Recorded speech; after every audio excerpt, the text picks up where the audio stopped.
Today, we're diving into a book that's been a monster bestseller since 1937.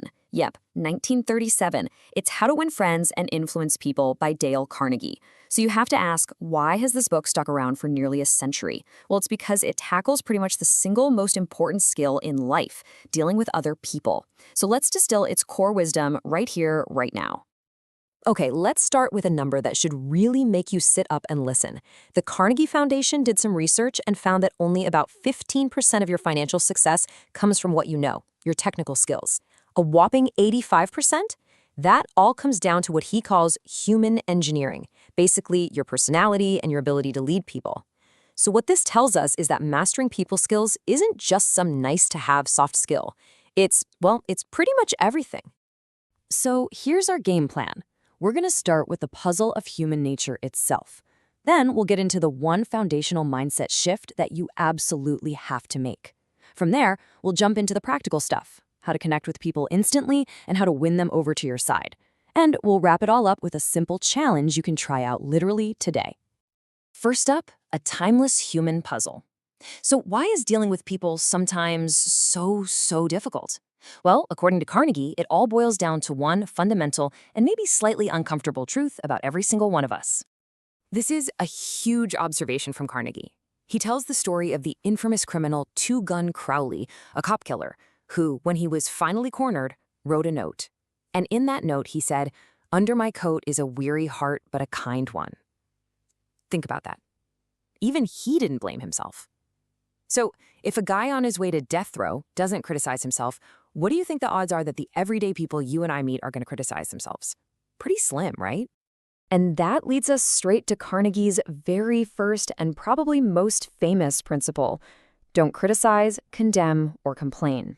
And why not? Because criticism is totally futile. It doesn't create any lasting change.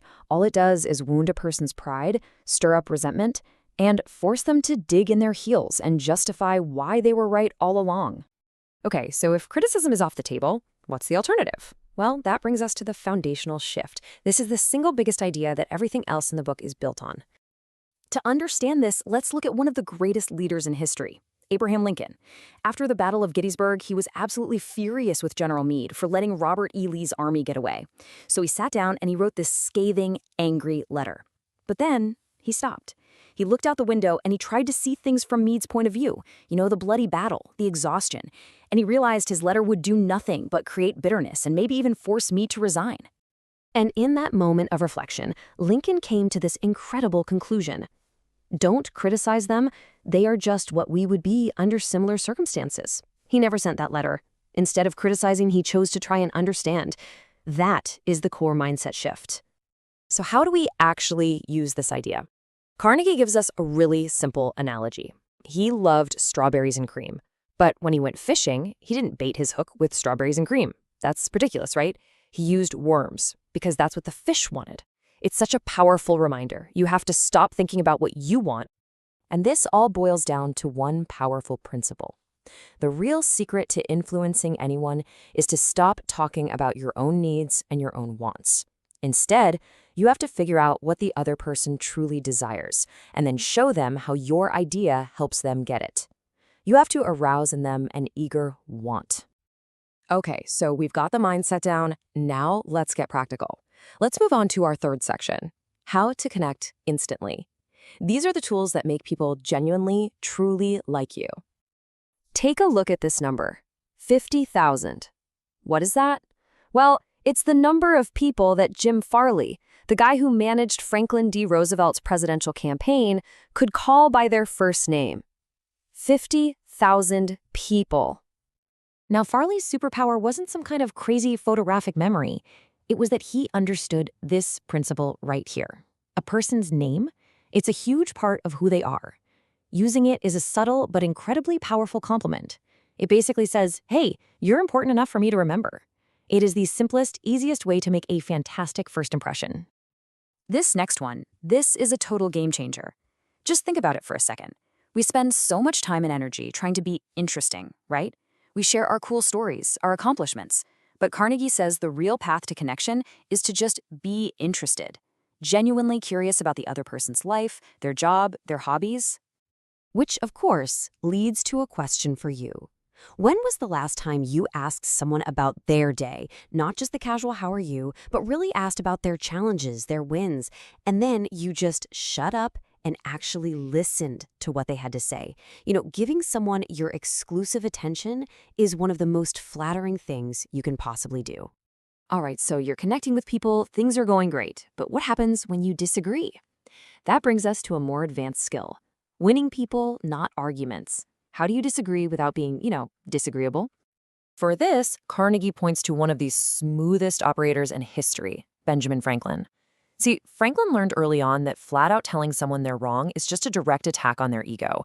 So he developed a system. Instead of saying, "you're wrong," he'd say something like, "well, I imagine in this particular case things might be a little different." It's a way of gently guiding someone to a new conclusion, not forcing them. Now, what if you need to motivate people to actually do more? Here's an amazing story about Charles Schwab, one of the first $1 million-a-year executives. He was visiting a steel mill where production was way down. He asked the day shift manager how many heats they'd made. The answer? 6. So Schwab grabs a piece of chalk, writes a big 6 on the factory floor, and just walks away without saying another word. So when the night shift comes in, they see this big 6 on the floor and they ask what it means. When they heard the big boss himself had been there, they immediately saw it as a challenge. The very next morning, when Schwab came back, the 6 was gone, and in its place was a big, bold 7. Oh, but the competition was just getting started. When the day shift saw that 7, they were not about to be outdone. They worked with this new fire and enthusiasm, and that night they left behind a proud, swaggering 10 on the floor. That one simple, silent challenge made production absolutely skyrocket. What Schwab did was just pure genius. He didn't yell or threaten anyone's job. He threw down a challenge. He appealed to that deep-seated desire we all have to excel, to prove ourselves, to win. He turned a boring job into a game, and man, did it work. And that brings us to our final section, your one-day challenge. Let's pull all these incredibly powerful ideas together and make them something you can use right away. So here's a super quick recap of the huge ideas we've covered. The foundation? Don't criticize. Instead, shift your focus entirely to what they want. For making connections, it's simple. Remember their name and be genuinely interested in them. And to motivate people, don't push, challenge them. And that brings us to the end. Look, knowing all this stuff is great, but doing it is what actually matters. So here's your challenge. For the next 24 hours, just pick one of these principles to practice. Maybe it's not criticizing a single person. Or maybe it's making a point to remember and use the name of every single person you talk to. Which one are you going to choose? Thanks for watching.